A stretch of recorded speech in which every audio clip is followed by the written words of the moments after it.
Samantala, patuloy ang pagdating ng mga nakikiramay sa pamilya ng yumaong komedyante na si Arvin Tado Jimenez sa ikalawang araw ng public viewing sa kanyang labi. Mula sa Marikina, nakatutok live si Micaela Papa. Micaela. Mel, buong maghapon ay tuloy-tuloy ang pagdating ng mga kaanak, kaibigan at mga tagahanga ni Arvin Jimenez o mas kilala bilang si Tado, ang komedyante at aksibista na nasawi sa aksidente sa Bontoc Mountain Province noong Biyernes. Kitang-kita kung gaano karami ang nagmamahal sa komedyante at aktivistang si Arvin Jimenez na mas kilala sa pangalang Tado sa dami ng bumisita sa ikalawang araw ng public viewing sa kanyang labi. Patungo sana sa Bontoc si Tado para sa proyektong 40 Mountains, isang serya ng travel-themed videos kaugnay ng kanyang ika-40 kaarawan sa March 24, kaarawang hindi na niya inabot. Sinasabing dead on the spot si Tado.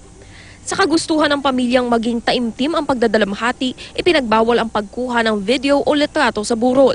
Tumanggi ring magbigay ng panayamang byuda ni Tado na si Lay Jimenez at ang 4 nilang anak.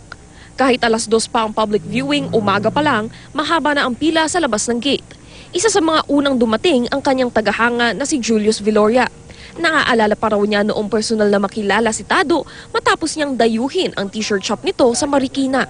Habang nag-uusap kami, parang komportable na rin kami sa isa't isa. Ang saya niya kausap.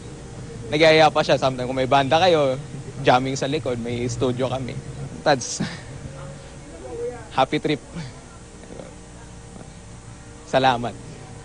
Nakiramay rin ang kapwa komedyanteng si Jun Sabayton. Ayon sa tagapagsalita ng pamilya Jimenez, pinag-aaralan pa ng mga kaanak ni Tado kung magsasampa sila ng kaso laban sa Florida Trans Company. Alam naman natin yung advocacy ni Tado na isa road safety Pero kailangan din nating intindihin ang isang advocacy din ni Tado ay para sa mga manggagawa.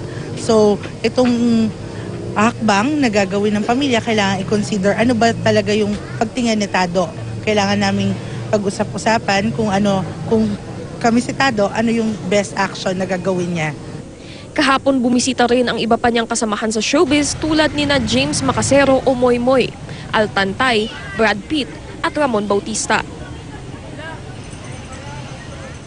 Mel, 7:00 ng gabi nakatakdang magsagawa ng maigsing cultural program yung mga kasama ni Tado at hanggang bukas magtatagal ang public viewing dito sa Paquet Santiago Funeral Home. February 12 o Miyerkules ay nakatakdang i-cremate ang labi ni Tado sa Loyola Crematorium. Mel? Maraming salamat sa iyo, Micaela Papa.